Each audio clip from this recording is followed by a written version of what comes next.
abrindo a sua Bíblia, lá em Lucas, capítulo 15.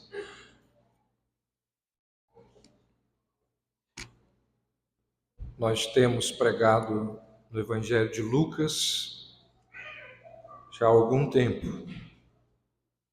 E algumas semanas atrás nós iniciamos a exposição no Evangelho de Lucas, iniciamos a exposição na parábola do filho pródigo, e nós chegamos à quinta mensagem aqui, nessa parábola.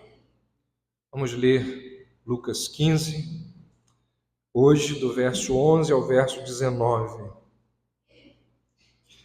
Certo homem tinha 2 filhos. O mais moço deles disse ao pai: Pai, dá-me a parte dos bens que me cabe.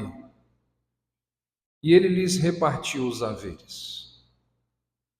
Passados não muitos dias, o filho mais moço, ajuntando tudo o que era seu, partiu para uma terra distante e lá dissipou todos os seus bens, vivendo dissolutamente.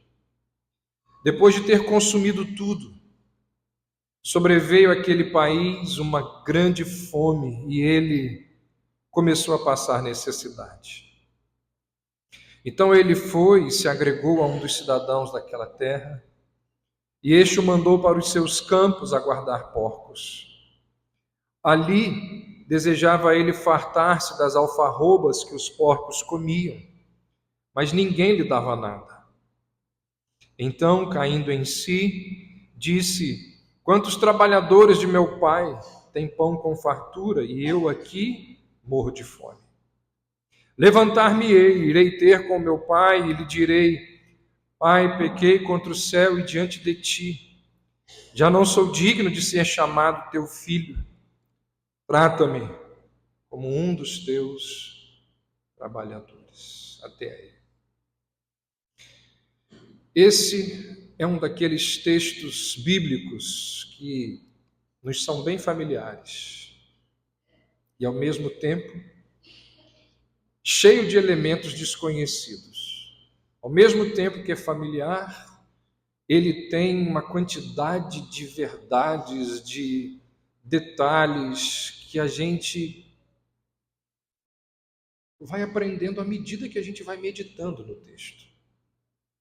Muitas vezes, quem lê o texto e já conhece a história, é levado a pensar assim: tem nada de novo aí. Tudo que era para ser dito sobre essa história eu já ouvi, eu já conheci. Lê do engano. Porque todas as vezes que nós nos debruçamos nesse texto, parece que brota verdade do texto bíblico. Semana passada, nós vimos o que aconteceu com o filho lá na terra distante. Semana passada, retrasada, nós vimos que ele tem vontade de sair de casa, os perigos de sair de casa, e então depois nós vimos que ele então sai e vai para a terra distante, e vimos os perigos dessa terra distante.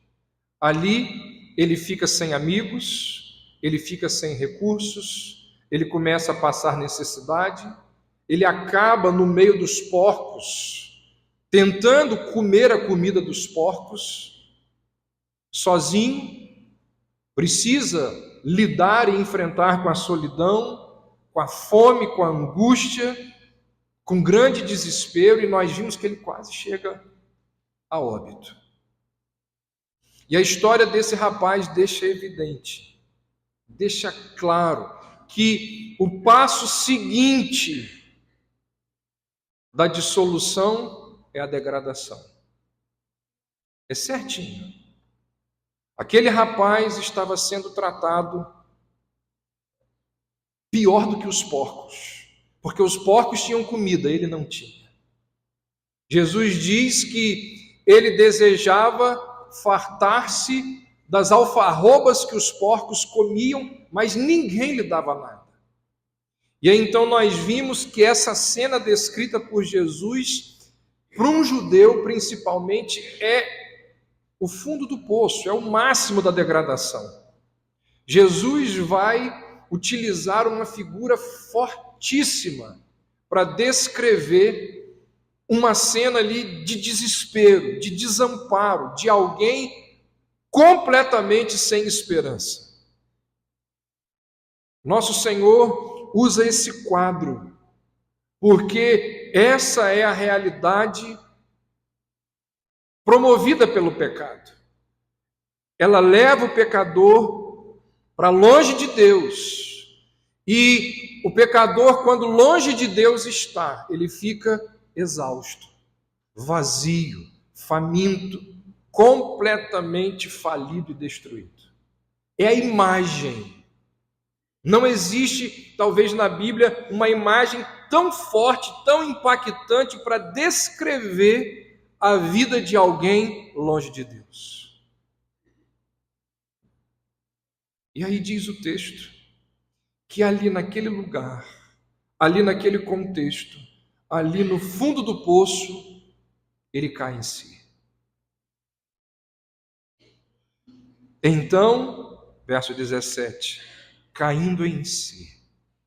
Esse então do verso 17 lembra tudo o que aconteceu com ele. Desde que deixou a casa do pai até o momento em que ele deseja comer a comida dos porcos e não consegue. Então, depois de tudo isso, ele cai em si. Completamente desamparado. Ele tem uma conversa com ele mesmo. Ele começa a dialogar com ele mesmo. Diz que pensou, caindo em si, disse para ele mesmo. Ele sabe que está numa situação da qual ele não tem condições de sair. Ele sabe que aqui é o fim. E lá, na solidão dos chiqueiros, ele passa a enfrentar com seriedade, com honestidade, a situação na qual ele se encontrou. Ele encara ali a realidade daquilo que ele se tornou. E nesse momento, quando ele olha de frente, quando ele reconhece aquilo no qual ele se encontrou, ele é resgatado da sua irracionalidade. Naquele momento, quando ele reconhece, quando ele cai em si, as coisas começam a mudar. Então diz o verso 17, caindo em si, disse, quantos trabalhadores de meu pai têm pão com fartura e eu aqui morro de fome? No fundo do poço, ele cai em si. E olha que interessante. Quando Jesus diz que ele cai em si, subentende-se que até aquele momento ele estava fora de si.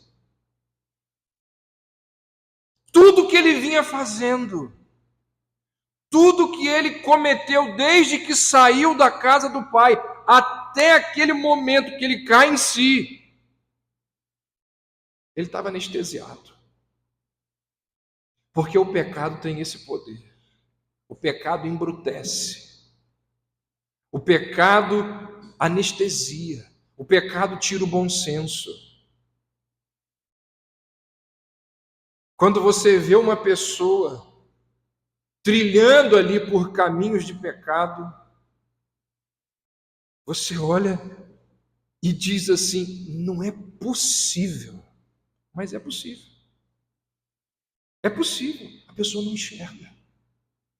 Ela está envolta ali, presa naquelas amarras ali do pecado que ela não consegue enxergar.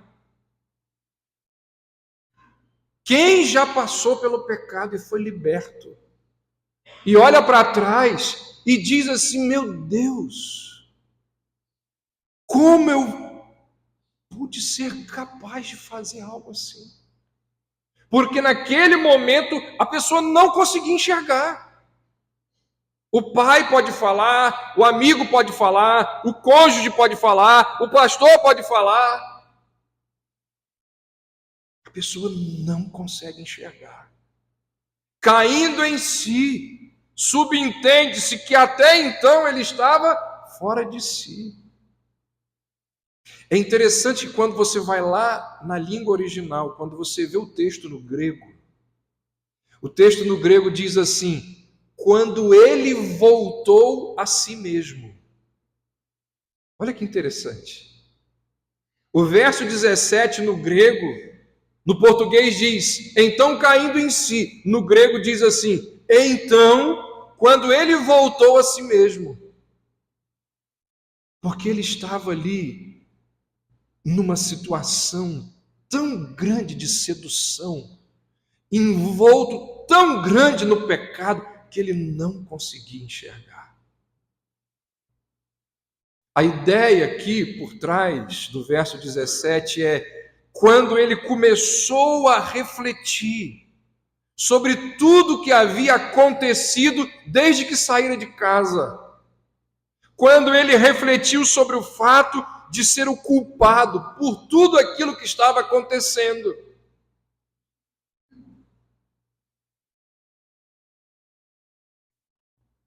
Então, caindo em si. Na queda desse rapaz, nós tiramos importantes e valiosas lições sobre o que a Bíblia nos ensina acerca do arrependimento. Primeira lição é essa, que eu já estou descrevendo e eu quero ainda me aprofundar um pouco mais. Arrependimento tem a ver com uma visão honesta de si mesmo. Todo arrependimento começa com uma avaliação honesta da condição de indigência, da condição de desamparo na qual nós nos encontramos. Aquele rapaz, ele não tinha mais alternativa. Ele não tinha mais para onde ir. Tudo que ele pode fazer é se humilhar, é enfrentar a sua vergonha, é admitir o seu terrível pecado, é reconhecer a sua desgraça.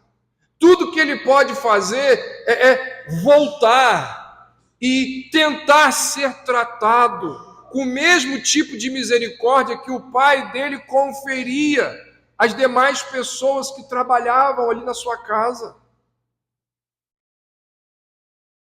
É por isso que essa queda, é por isso que eu intitulei essa mensagem como cair pode ser extremamente saudável. Essa queda, para esse rapaz, foi algo extremamente saudável. Porque ao reconhecer estar perdido, ele pode ser achado. E é o testemunho do pai lá no final da parábola. Esse meu filho estava perdido e foi achado. E só foi achado quando se reconheceu perdido. E como disse há pouco aqui, essa é uma das características da graça. Ela só é concedida a quem se reconhece necessitado. A graça só pode ser sentida por aqueles que têm consciência de seus pecados. É por isso que qualquer pregação, é por isso que qualquer evangelização que não comece denunciando o pecado, ela não é bíblica. Qualquer pregação que não aponte primeiro o erro do pecador, não é evangélica. Essas pregações coaches que a gente vê por aí, de massagem do ego, isso não tem nada de Bíblia. Porque a graça só é concedida àquele que se reconhece necessitado. Tem que falar do pecado, tem que falar da iniquidade. O pecador precisa cair em si. E esse é um dos paradoxos do Evangelho. A semente, ela precisa morrer para ela germinar, disse Jesus. Jesus disse que quem não perder a vida, não pode encontrá-la. Paulo vai dizer lá em Romanos 3 que só aqueles que têm consciência de que foram destituídos de glória podem ser incluídos na graça de Deus. Vocês podem ter certeza do que eu vou dizer. A ruína e a desgraça de muitas pessoas se deve ao fato de que elas nunca caem em si. Elas nunca reconhecem.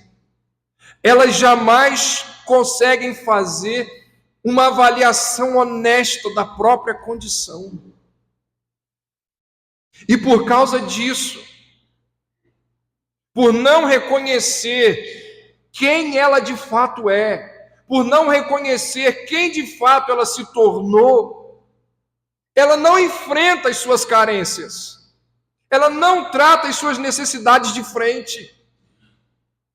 Enquanto não cai em si, a pessoa foge, a pessoa racionaliza, a pessoa disfarça, a pessoa dissimula, a pessoa finge que não sabe de nada. Cair em si é algo extremamente saudável, extremamente importante. É o primeiro passo para ser restaurado, para sair daquela situação pecaminosa e caótica. Ou seja, você jamais vai deixar a fofoca enquanto não reconhecer que é fofoqueiro. Ah, não sou não, eu falo de vez em quando. Vai continuar fazendo fofoca. Você nunca vai abandonar a inveja enquanto não reconhecer que é invejoso. Você nunca vai abandonar. E aí você pode completar o que diz respeito ao seu caráter. Enquanto você não reconhecer. A reviravolta na vida daquele rapaz começou quando? Quando ele caiu em si. Quando que as coisas começam a mudar na vida dele? Quando ele cai em si. Quando ele percebe a besteira que tem feito.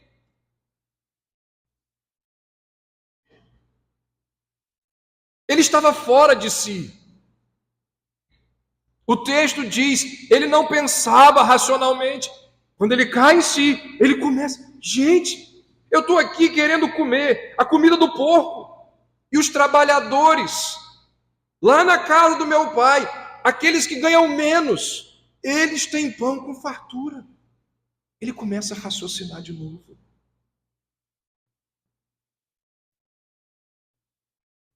Existem na sua vida áreas apodrecidas, enfermas, que precisam de mudança, que precisam de restauração. A primeira atitude a ser tomada é encarar a realidade na qual você se encontra. O pródigo olha para os porcos. O pródigo olha ali para a realidade ao redor dele. Ou seja, ele está encarando a situação de frente.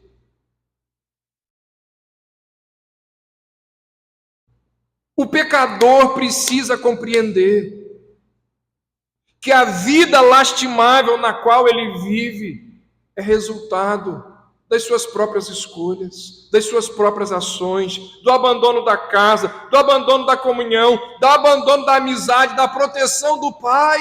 É tudo resultado das ações dele. E enquanto a pessoa não reconhece, ela fica lá na lama. E a Bíblia diz que é nesse ponto que o verdadeiro arrependimento começa.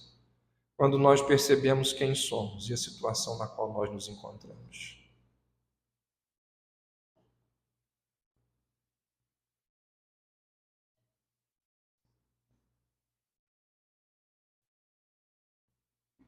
Talvez você esteja ouvindo essas coisas que eu estou dizendo nesse primeiro ponto e esteja pensando em outras pessoas. Ou seja, você está racionalizando Porque ao longo do tempo você aprendeu a ouvir as exortações bíblicas e a pensar no outro. Nunca consegue enxergar o próprio umbigo. Isso é algo do qual nós também precisamos nos arrepender. A primeira coisa que a gente precisa fazer é reconhecer que quando a gente ouve a Bíblia, quando a gente ouve a exortação, é pensar no outro. Enquanto a gente não reconhecer isso,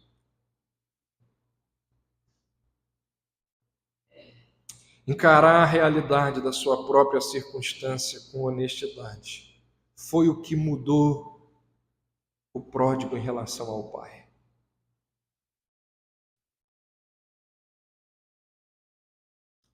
Segundo, uma visão honesta da situação, que é o que ele acabou de ter. Uma visão honesta da situação leva o pecador a perceber que todos os seus recursos estão esgotados. Olha o que diz o verso 16. Desejava ele fartar-se das alfarrobas que os porcos comiam, mas ninguém lhe dava nada. Nós vimos semana passada que até ele cair em si, ele tentou. Lembra disso? Ele foi e depois de perder tudo, diz o verso 15, que ele se agregou a um dos cidadãos daquela terra. Ele tenta trabalhar, ele tenta fazer alguma coisa, e aí então ele vai lá e tenta pegar até mesmo a comida dos porcos, ele tenta de tudo. O verso 14 diz que depois dele ter consumido tudo, ou seja, os seus recursos, os seus esforços se esgotaram. A ajuda que ele tenta com outras pessoas não consegue, porque diz o texto, verso 16, que ninguém lhe dava nada. Esse é o ponto onde o homem precisa chegar para compreender o Evangelho. Primeiro ele cai em si. Primeiro ele reconhece a situação caótica na qual ele está.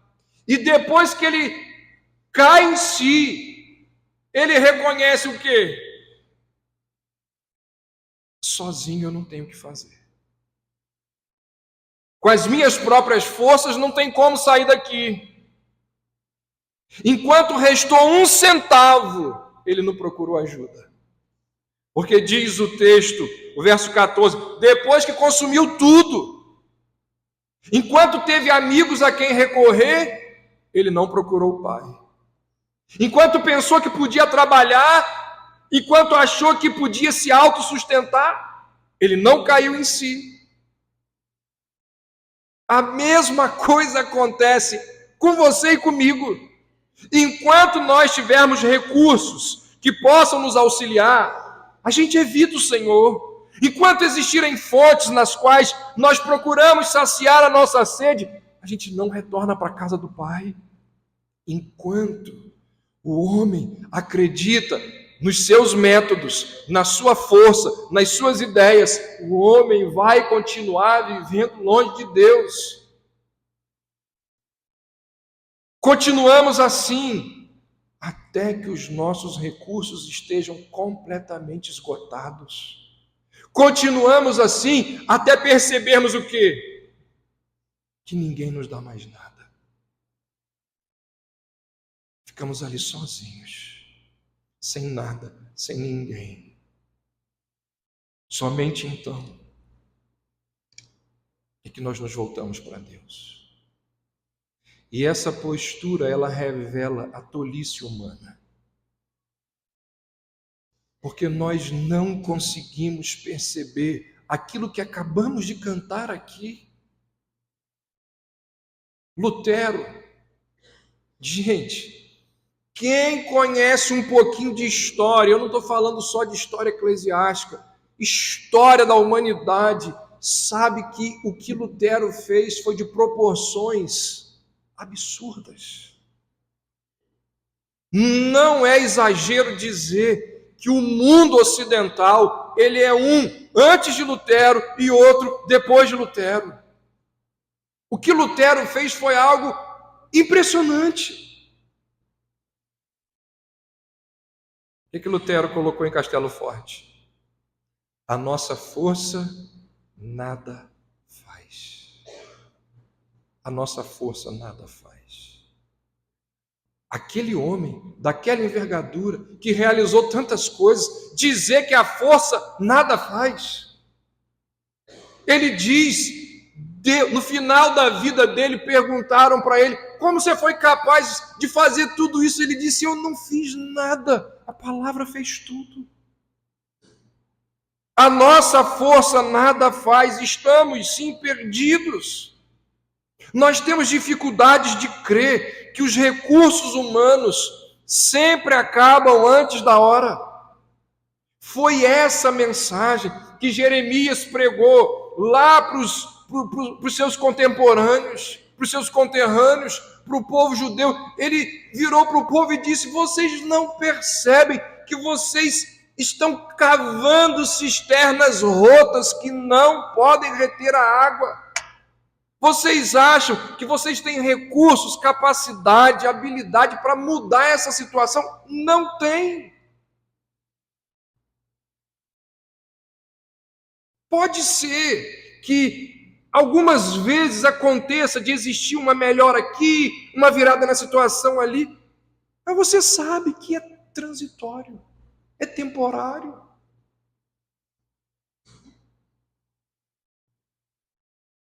Nós precisamos entender o que o pródigo compreendeu.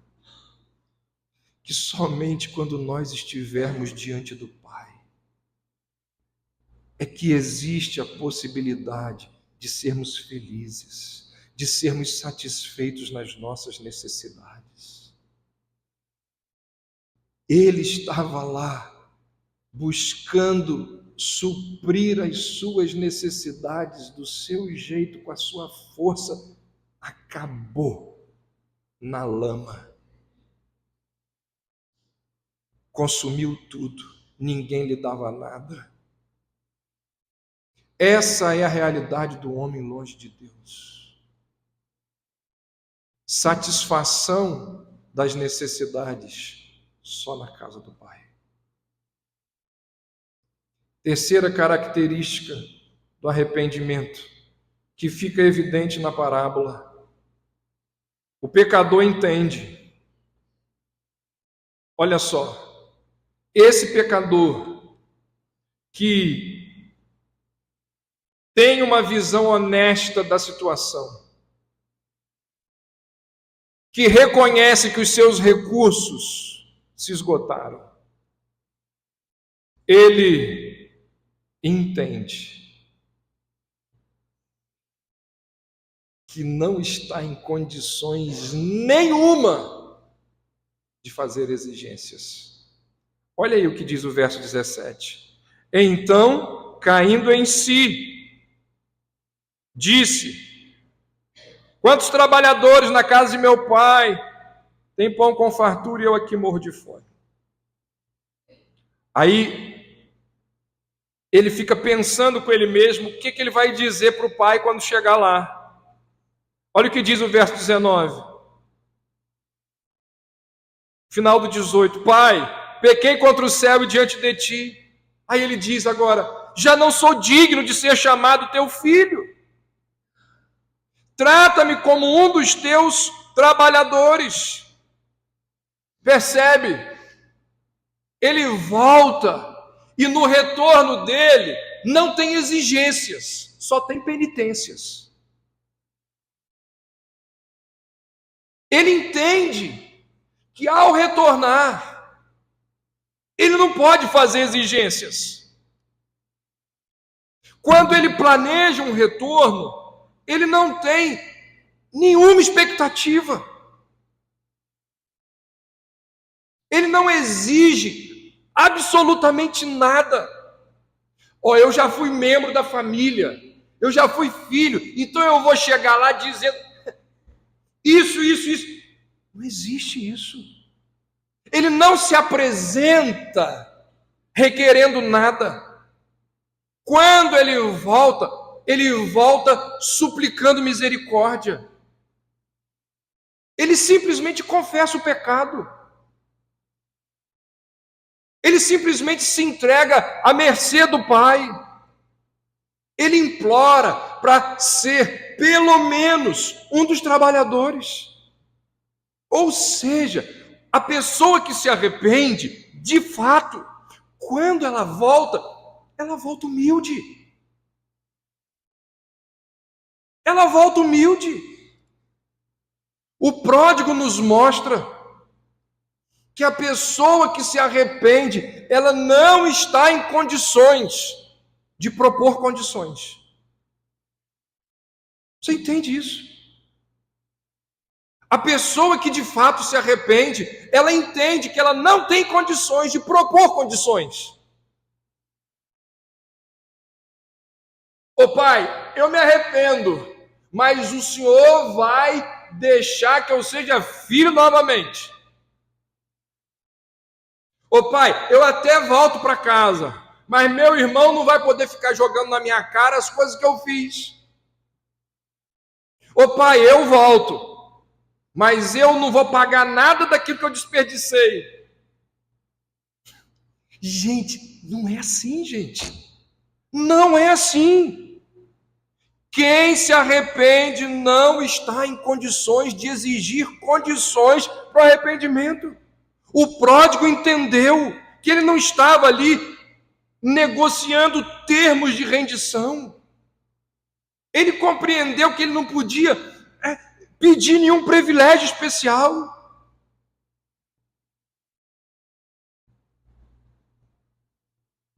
Tem gente que quando se arrepende, ou supostamente diz estar arrependido, não desce do salto.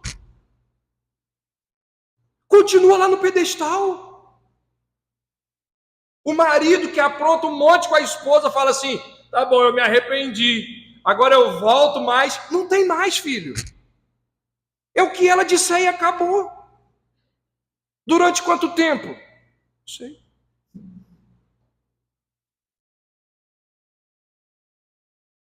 Eu me arrependo, mas está errado já.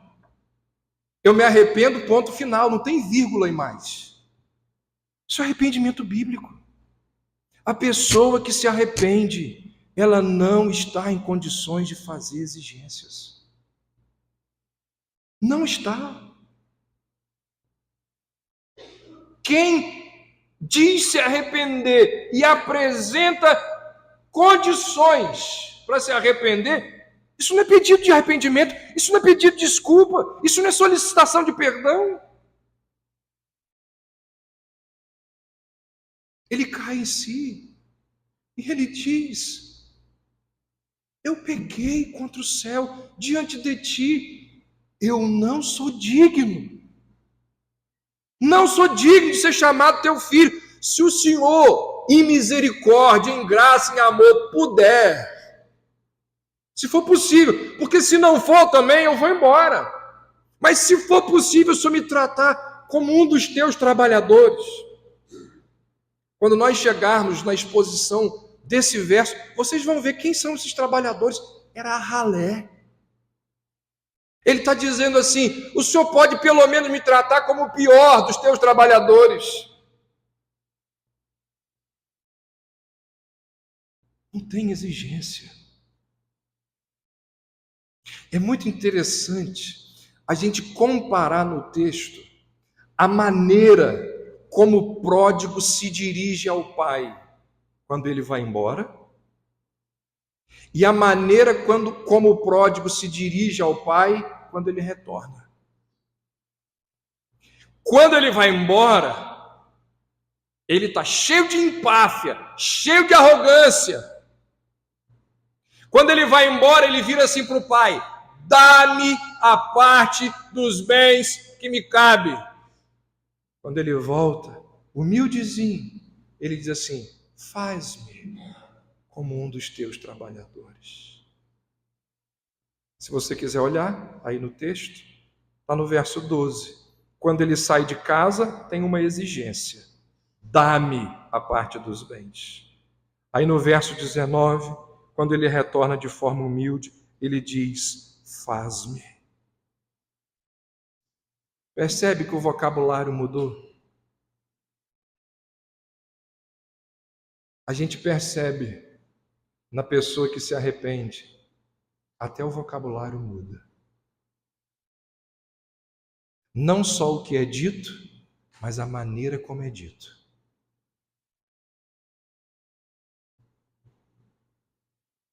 Não são poucas as vezes. E isso, o tempo, a experiência vai mostrando a gente. Que alguém chega no gabinete para conversar alguma coisa e fala de estar arrependido, e eu vejo assim, estar arrependido é coisa nenhuma. O jeito de falar, as justificativas, a arrogância, as exigências, tem nada de arrependimento aí. Vai dar trabalho. Porque a primeira coisa que vou ter que mostrar a essa pessoa é a necessidade de arrependimento. Sai de cena as palavras arrogantes, dá-me, e entram em cena as palavras humildes, faz-me. Quando ele retorna, ele não pede privilégios, ele não exige direitos, porque ele sabe que perdeu todos os privilégios, todos os direitos. Ele sabe que não pode mais ser um membro da família. Ele vem humilde, ele está disposto a aceitar o castigo, a passar pela humilhação, a trabalhar duro. Irmãos, quando nós nos arrependemos dos nossos pecados, nós não temos condições de exigir absolutamente nada de Deus. Nada. A única coisa que nós podemos pleitear com o nosso Senhor é compaixão e misericórdia. É só isso. Quarta característica do arrependimento, que fica evidente na parábola: o retorno para Deus. Olha o que diz o verso 17. Caindo em si, disse, verso 17, então caindo em si, aí no verso 18 diz, levantar-me-ei e irei ter com meu Pai. Percebe?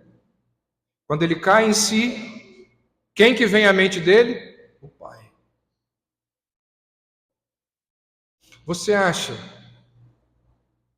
que enquanto ele estava lá, chegou na terra distante, lembra? Os 3 domingos atrás nós comentamos o momento quando ele chega na terra distante, cheio de dinheiro, cheio de recurso, com um monte de gente ao redor dele, cheio de amigos, no meio dos prazeres. Você acha que ele lembrava do Pai? Se por acaso ele lembrasse, ele se esforçava o máximo que podia para tirar o Pai dos pensamentos, porque o Pai lembrava ele que aquelas coisas que ele estava desejoso de desfrutar não eram corretas. Ele não pensa no Pai, ele não quer pensar no Pai. Mas não tem jeito. Quando a situação é caótica, a quem que a gente recorre? É por isso que o ditado popular é tão certo: não existem ateus em botes salva-vidas. Você consegue imaginar alguém dentro daquele avião que caiu essa semana? O avião está lá, ó, em parafuso. Aí você consegue imaginar um ateu ali? Estou tranquilo, a vida não tem sentido, a vida... Esse é o fim de tudo. Gente, na hora do desespero, na hora da dor, na hora da angústia, em quem que a gente pensa? Na hora que você está lá na sarjeta, querendo a comida do porco, no fim da sua vida, você lembra, é do Pai. Então, caindo em si, disse: levantar-me-ei e irei ter o meu Pai. Essa é mais uma das características do verdadeiro arrependimento. Qual? O arrependimento, ele nos leva para Deus.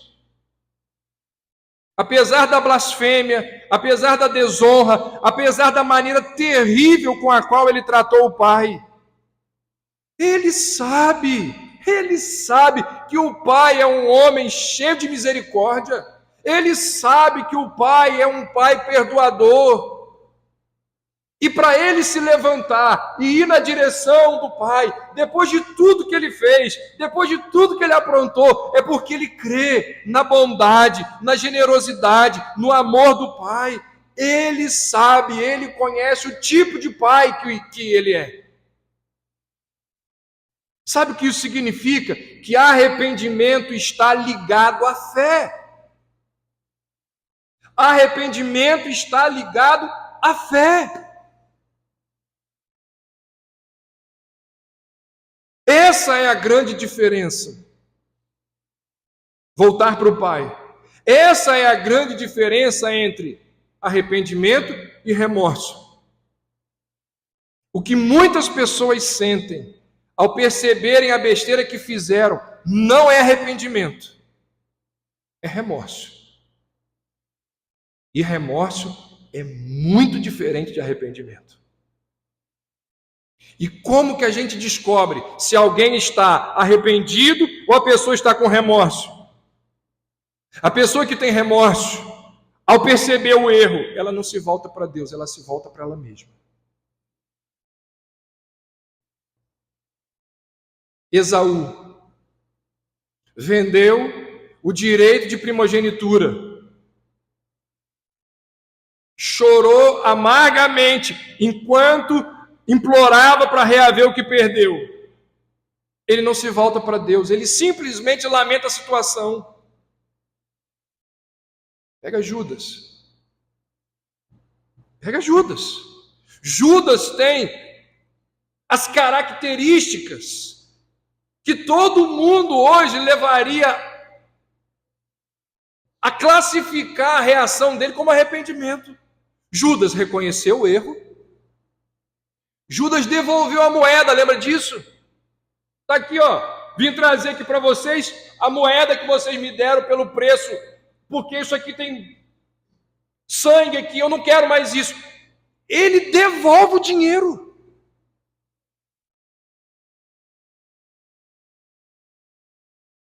Mas ele se volta para Jesus? Ele foi se enforcar.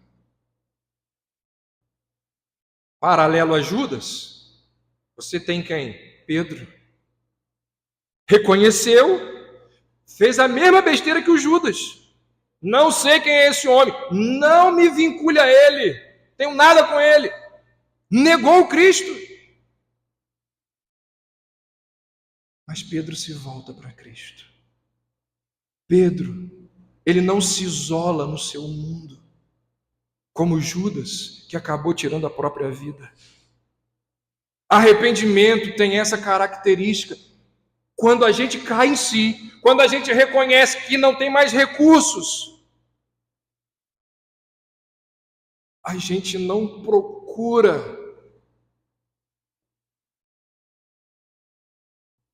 uma pílulazinha de chumbinho, uma corda, um monte de remédio, um revólver, ou liga o gás para ficar cheirando. A gente se volta para Deus e a gente diz: Senhor, pequei contra o céu diante de ti, já não sou digno de ser chamado teu filho.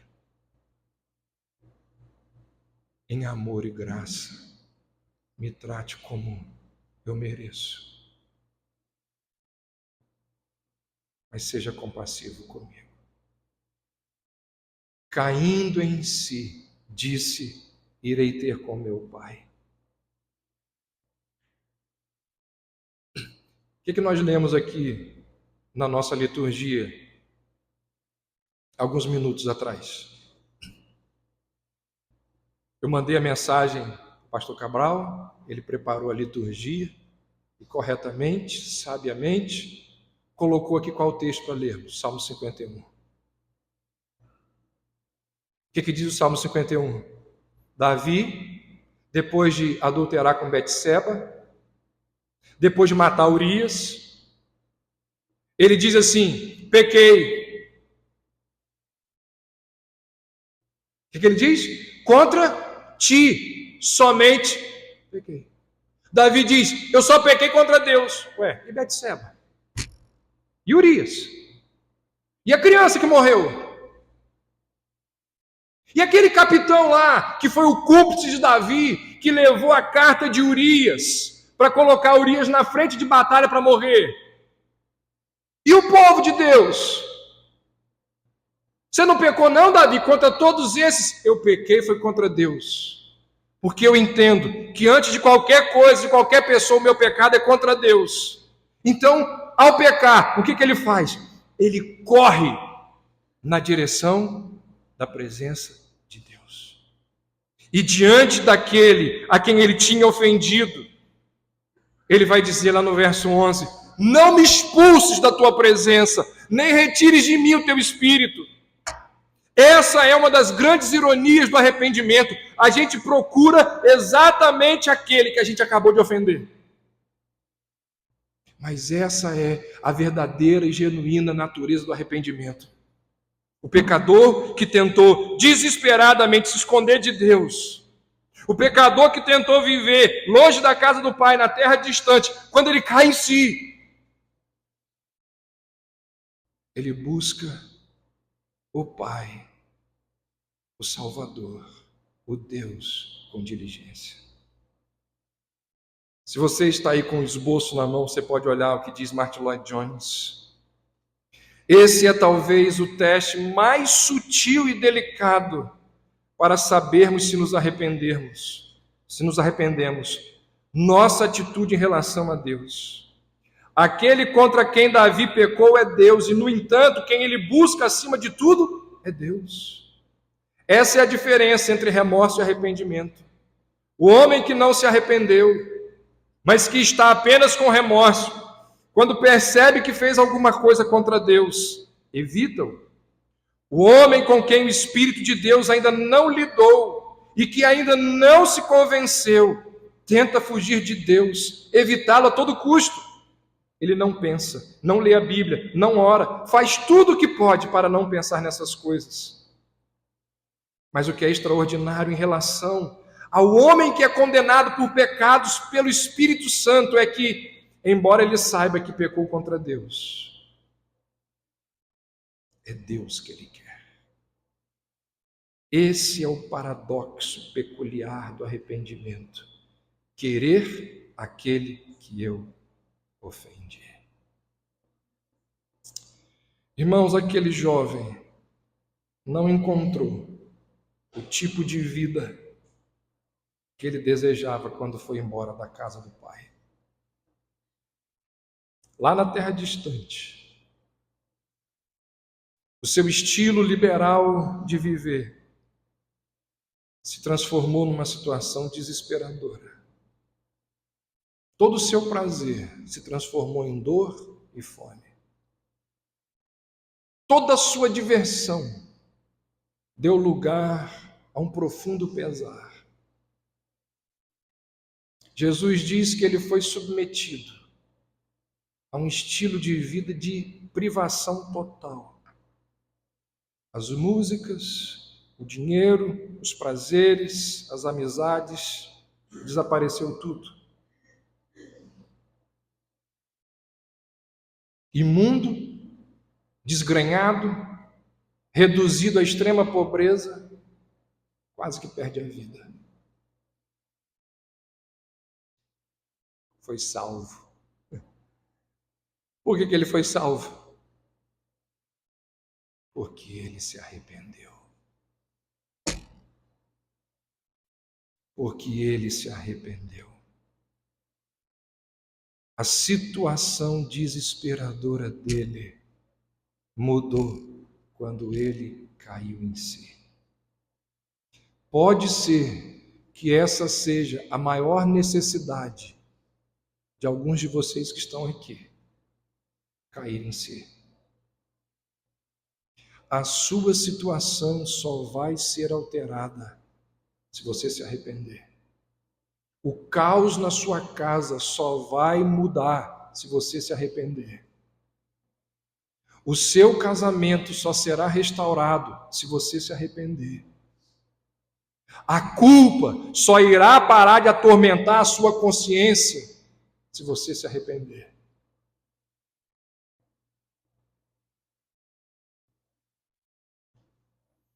O problema é que uma das grandes dificuldades, minha, sua, nossa, do homem, na direção do arrependimento, é a humilhação.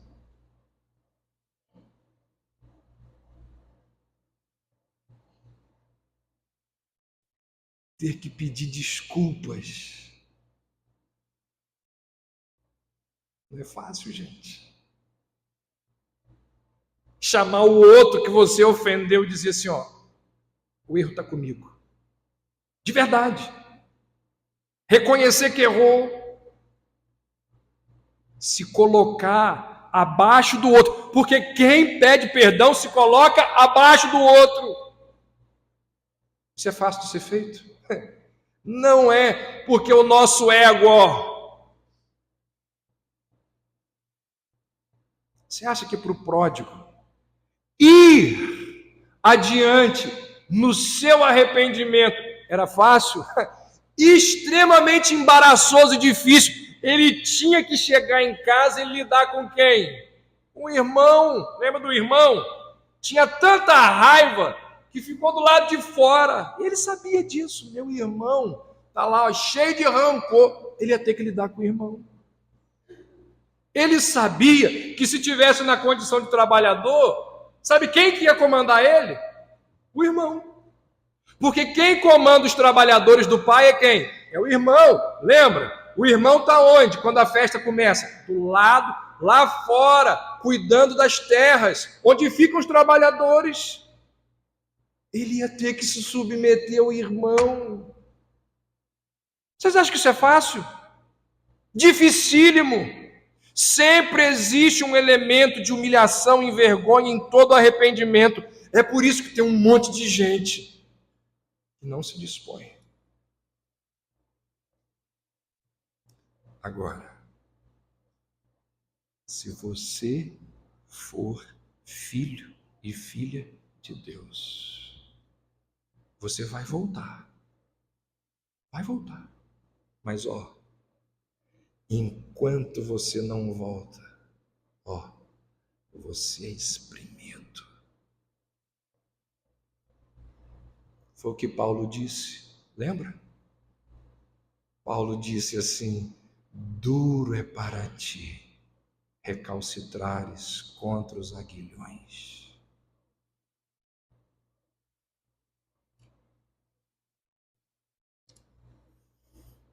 Uma vez, um pastor foi convidado para pregar num presídio enorme, segurança máxima. Os piores homens da sociedade estavam ali. E quando ele aceitou aquele convite, ele pensou: meu Deus, o que eu vou falar para esses homens? Homens ímpios, corações incrédulos, indiferentes. Existem ali assassinos, estupradores. Gente, e aí ele começou a pensar e começou a orar. E falou: Senhor, me dá uma mensagem.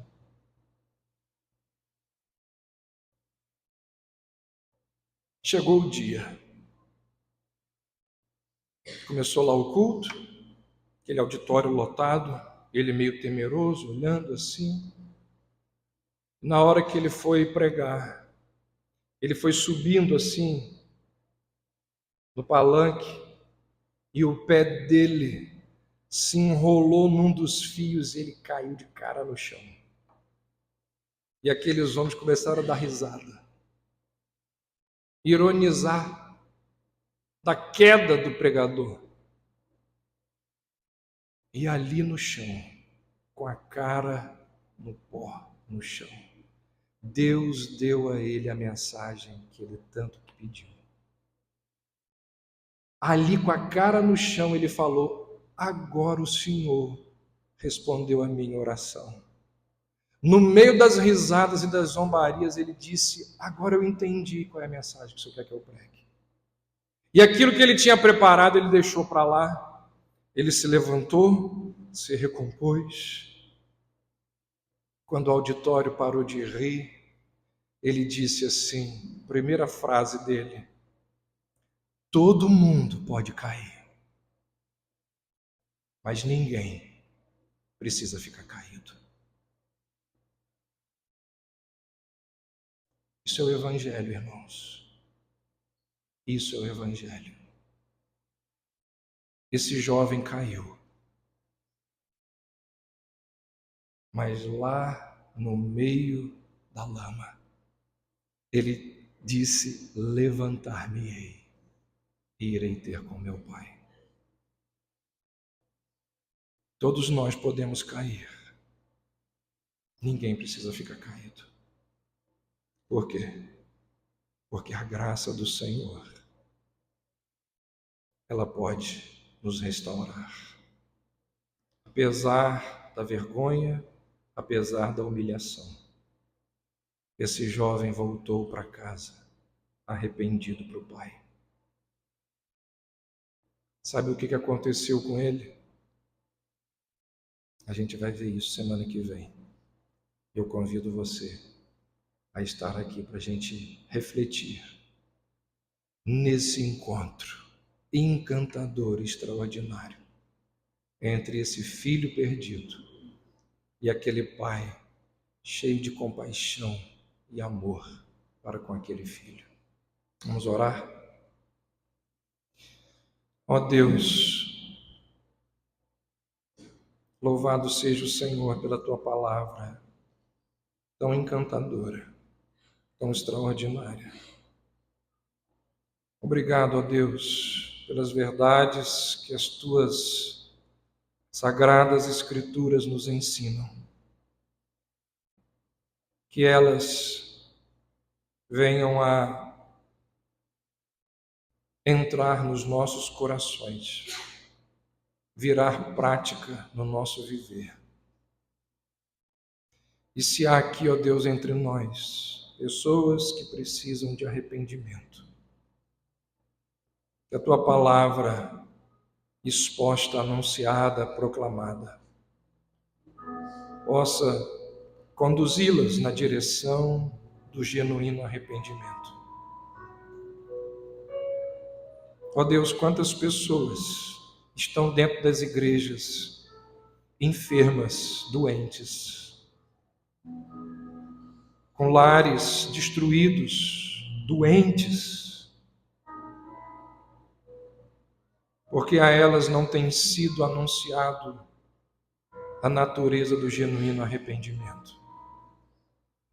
E elas ficam procurando auxílio nos mais diversos lugares. E elas não caem em si. E elas não reconhecem a situação complicada na qual se encontram. E por tudo isso não voltam para o Senhor. Ó Deus, tem misericórdia dessas pessoas. Ajude-as. Permita que elas encontrem a verdade e sejam restauradas pelo Senhor. Essa é a nossa oração e o nosso pedido, em nome de Jesus.